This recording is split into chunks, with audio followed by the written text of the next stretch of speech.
Okay,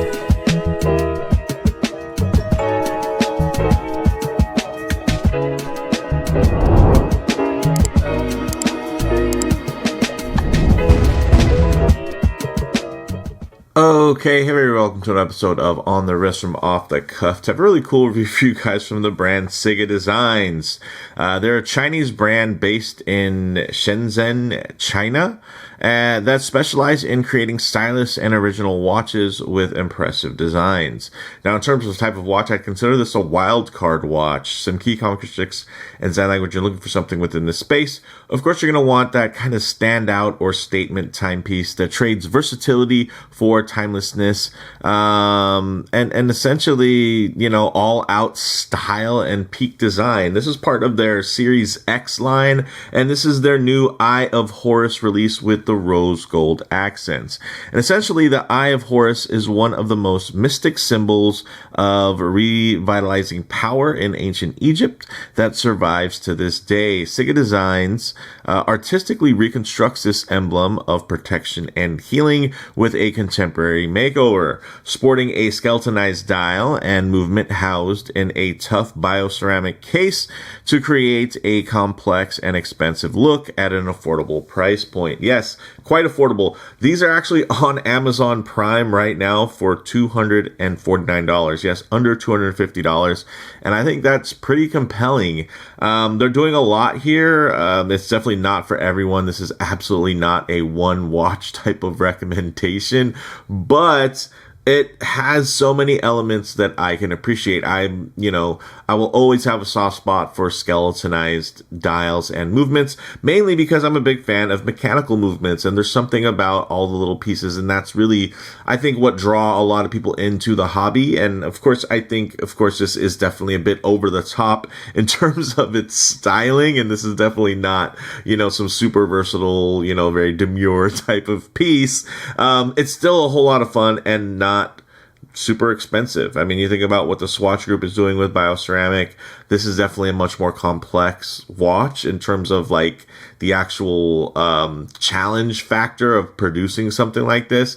And the fact that Ciga, they're really known for these really cool kind of outstanding designs, right? They did the Blue Earth, which I reviewed not too long ago. It won a bunch of awards. This one, probably not on the same level in terms of absolute refinement within the theme, but I think it does execute the theme really, really well. So with that said, let's go ahead, zoom the camera out, get this piece in hand, and take a closer look. Okay, guys, again, I know this is going to be quite polarizing for a lot of folks, but at the same time, I don't know, it's a lot of fun, and I'm sure there are people, depending on where you are within your journey, that are going to be able to either appreciate this or, definitely will be moving on to the next video and probably scrolling right past this one. But for those of you that are interested, we have a 45 millimeter diameter, and it's actually advertised as more. It's actually tough to figure out like where do you measure from, because these are crown guards. You got the crown. You also do have an accent that kind of adds a bit to symmetry. But if you measure from here to here, it's actually about 45 millimeters. So that's actually probably here without counting in like all of the accent kind of molding that's there. Also 12 millimeters thick, which isn't too shabby. I would almost say 12 millimeters thin at this thickness there. So 48 millimeters lug to lug, so very short and stubby in terms of that layout. I mean, when you look at this, you almost kind of think G-Shock Square, especially with this, it's not resin, it's bioceramic, so, mostly plastic. But you can see there, it has that similar footprint to a lot of watches that you probably already wear and consider a classic. So, in terms of the wearability, I know this is quite large, but it's also quite light. And I think it's honestly quite interesting when you get into all of the work, all of the skeletonization, the design cues. This is definitely a bit of this one has a little bit more pop to it. There are some more subdued variations. One that's going to be all black, or instead of silver, you can, or I should say instead of rose gold, it would be silver accenting. So those ones, this one I thought popped a little bit more, and and let me know if you agree with me. I think clearly it does, but at the same time it pops, but I think it's still relatively mellow in terms of like these aren't some unheard of colorways or anything like that in terms of the accenting there. The crystals are flat minerals, guys. So yeah, again, this is not an expensive watch, $249. So it would have been nice to get sapphire, but then at the same time, you're also getting, it's a bioceramic case. It's not like it's made out of steel. So I think that all kind of goes within that theme. The crown is a push-pull crown, and there's no ghost position on it, which is pretty nice. And it's also hacking. So we pull it out, boom, you see the seconds hand stops, which is actually that cool kind of Eye of Horus pyramid triangle there in the center. And this movement is very interesting. It's the automatic Ciga CD01, and it has a 40-hour power reserve, beats at 3 hertz or 21,600 vibrations per hour in terms of the beat rate. It has 24 joules and over 150 different parts. So let me give it a quick little wipe here because I know I got some fingerprints on that back crystal. Check that out. Yeah, this was not the easy way. They didn't just take something existing and kind of throw it in there, throw some mounts. Like, they really went out of their way to make something that was going to sit, I think, quite beautifully in terms of the way that sits in the case. You can see the decoration on there in terms of the kind of micro angles and everything that are there above that satiny gold tone, I think look really good, and they do pop. Again, it just shows a little bit of more difficulty, a little bit of complexity in this execution. And it does hack and hand wind, which is great. And you can see as you wind it, you can actually see that that mainspring barrel get a little tighter. So I don't know. I think that's pretty cool. In terms of the display window on the front, also mineral, of course. And, typically mineral crystals are going to render very, very clear. So if you do have a mineral crystal, you'll rarely have one that has any type of AR coating. And again, that's one of the trade-offs with sapphires, in terms of the reflectivity and everything like that. Typically, depending on the shape, you're going to want to avoid like milkiness, and you're going to want to have an anti-reflective coating. It's not quite as important for mineral crystals, and then of course mineral crystals are going to be much more impact resistant, although they're going to be more or say less scratch resistant. You can see, of course, if I reflect it directly off of the studio light there's no negotiating that, even if you did have an AR coating. But you can see it's still going to be very legible in terms of real world scenario, just so you guys know. It's not like it's a flat sapphire, so in terms of reflectivity, definitely going to be completely fine, and it's going to be able to negotiate any type of environment and still be very legible. But of course, legibility is another question, right? Because you're looking at this dial and you're like, whoa, where's the time? So there's actually a 12-hour chapter ring on the outer reaches, as you guys can see there. Unfortunately, there aren't any kind of minute increments along the way. So again, you're not going to be wearing this for, to run a marathon in, or something where you're going to really need to be keeping exact timing specifications. You're going to want to set it at an every 5-minute kind of range. And then the nice thing is you still actually do get a hacking feature, which, I mean, for this type of movement, for this type of design, it's probably not necessary, but it just goes to show, again, just another extra level of care and thoughtfulness in terms of adding value to this timepiece. So I do enjoy both angles of this. So on the back side, you can see all of that just exposed open work there. Very nice. This is not, this is a truly skeletonized setup. And there's some where, there's an open heart, or they just open a certain area. Like this is, you can see my hand on the other side of the movement. And, there's a lot of open space here on this dial. And that's what makes it fun for me, right? So in terms of some more of the details here, you're getting polished hands that are skeletonized and loomed. And of course, you're going to get that signature Eye of Horus rotating seconds pyramid there at the center. You're going to get some loom on here as well. It's unspecified, but it does glow green. And this does have 3 atmospheres or 30 meters of water resistance, which is, you know, basically a little bit better than splash proof. So as long as the crown is pushed in and everything like that, you should be able to, you know, something happens, you get a little wet, rained on, whatever, you should be able to wipe it off and it should be just fine. The lug width is 22 millimeters, so nice choice from that perspective, but there is a stepped kind of flare on this black silicone strap, so it's going to go from 26 millimeters tapering down to about 20 at this signed and coated pin buckle. And I will say everything is milled and, you know, actually really nicely executed. I actually really like the way that they did, how they did the pin buckle round. I wish more brands would do that because it's such a nice experience when this can kind of just, okay, of course it's catching on that, but when this can kind of come through, and maybe they did that because they knew there'd be a level of grippiness there and they didn't want it to be too overly grippy, but there's something nice about that experience there. So I appreciate that. Again, it's a little design feature from a brand that clearly takes design very seriously. So with that said, let's actually get this piece on the wrist and see how it wears. Okay guys, as you can see on my 7.5 inch wrist, this is a full wear. Yes, this is a full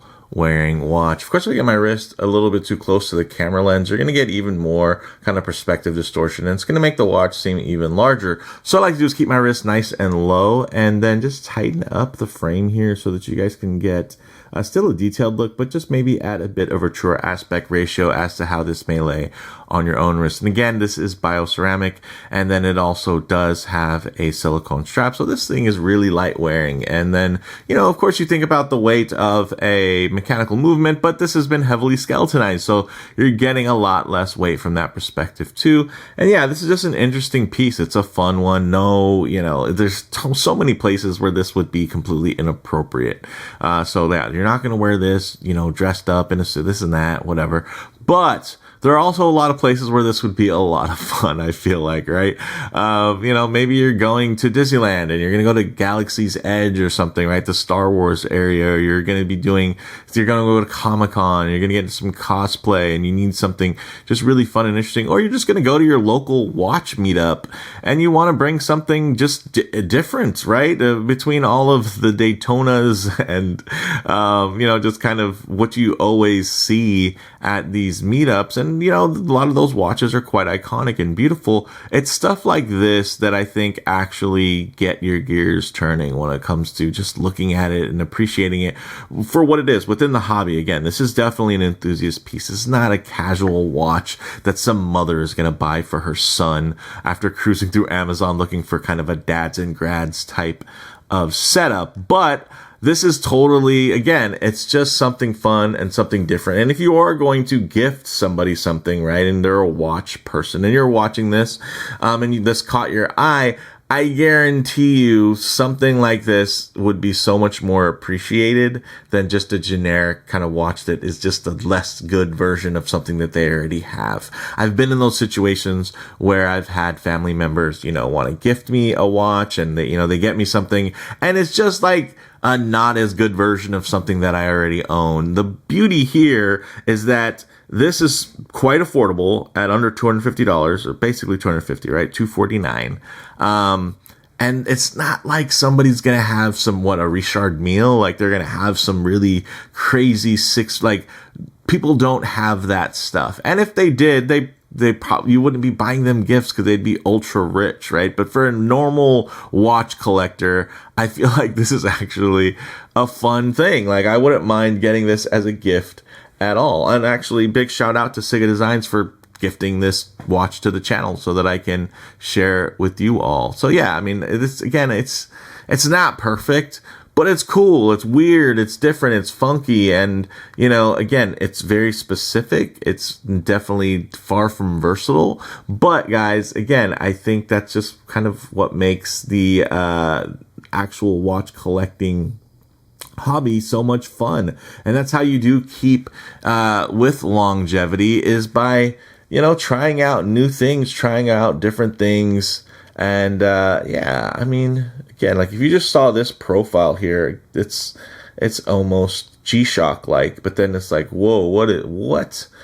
And yeah, this is This is kind of crazy and wild, but I enjoy it. It's fun, absolute fun, and that's what I dig, and I like to mix it up. I can't just constantly, showcase really expensive, iconic watches. And if they're iconic, chances are they've got plenty of screen time, and stuff like this, I think, is fun to check out as well. So with that said, let's actually get it off the wrist, set up for some Loom shots, the light transition, and closing thoughts. Okay, let's go ahead and hit the lights here. All right. Surprisingly decent Loom, and very cool in terms of still being able to see that eye of Horus. You can see, of course, the hour and minute tips, and then that outer chapter ring in terms of the cardinal reference points. This is cool. I mean, yeah, it's fun. Okay, it's not perfect by any means. It's not for everyone. It's not even for a lot of people, but for those of you who have been looking for something weird, wonky, and otherwise polarizing, this is, I don't know, there's something that I just surprisingly enjoy about this. The price does help, and the materials thematically kind of fit, and I like that, because there's sometimes you can pay a lot of money for a skeletonized watch because, they really try to kind of go all the way there. And I don't know, there's something about the juxtaposition between these affordable materials and then just like hyper complex skeletonization, right? So I don't know, there's something about the way this kind of fits together theme wise that makes it more enjoyable. The execution is it's a bioceramic watch. It's not going to give you this hefty feeling. It's not it's not ceramic. It's not titanium. It's not, it's not steel. Absolutely not. It's not tantalum. It's no exotic material. And I don't know, there's something about that. You get this exotic look, but when you put it on, it almost is just like, feels like a G-Shock or a Timex or this like disposable plasticky kind of throwaway thing. I don't know what it is about it, but it's definitely captured my imagination. And you guys can see in various lighting conditions, it's good looking still. I mean, is it going to be harder to read? Absolutely. But the good news is when it gets dark, it probably gets a little bit more legible because now you don't have all of the dimension and depth coming in from that dial. So, guys, all right. Closing thoughts. This near lugless kind of like design, right? I mean, it does have lugs. They're just very short and stubby. But that design and the lightweightness to it, it's just fun on the wrist. Like even apart from the aesthetics, the ergonomics feel good and they feel fun. And it is a little wider, a little bit larger, but again, it's not heavy, which is nice. In terms of model variants, it's also available in a fully blacked out variation as well as one with silver accents, kind of paralleling this rose gold variation. In terms of comparable models, guys, what would I compare this to, right? Other wildcard watches, and wildcards can vary so much in terms of their complications, their style, size. There's just like the sky's the limit. Those are just pure design beasts. And that's what we have here today. So for me, guys, bottom line, this is an awesome wildcard watch that clearly builds on the Swatch Group's affordable meets iconic bioceramic concept. But here, instead of getting an iconic design, you're getting a more contemporary and vastly more complex timepiece at a lower price point that does keep more in theme with the fun, almost toy-like experience. No, this isn't for everyone. It's not even for most collectors, but for those of you who have larger collections that would appreciate the occasional wild card, offering zero ego and 100% fun, this is a great option that makes you wonder why some pay so much more for similarly complex and polarizing skeletonized statement pieces. Yes, guys, there are some huge dollar pieces that kind of want to capture a similar feeling, and I love that this captures a feeling for me. It's just, and that feeling is fun. Like I like it. Like, do I want people to see me wearing it? I don't know. Again, it's very situational from that perspective. But yeah, absolutely. This is just a fun watch. And yeah, if you need a little bit of fun, you know, the fun kind of can wear off on other watches, right? Once you have them, they're yours. The kind of the chase is over. This one, I will say, it's more than just the high of finding and securing and getting it. I think the fun is just experiencing it, having it on your wrist, even if you're just wearing it around the house, like I've been, you know, for kind of testing purposes. Yeah, this is just a comfortable, fun piece. And yeah, absolutely, non-watch people will be captivated by this. Your kids are going to love this watch. So yeah, if you're a dad, this is absolutely something that also can entertain from that perspective. But let me know what you all think down in the comments below. Am I being way too kind on this plasticky, skeletonized, you know, cheapo watch? Or am I just getting caught up in all of the fun? Let me know down in the comments below. If you like the video, please do it like. And if you haven't already, please subscribe for more content just like this. Thanks, guys.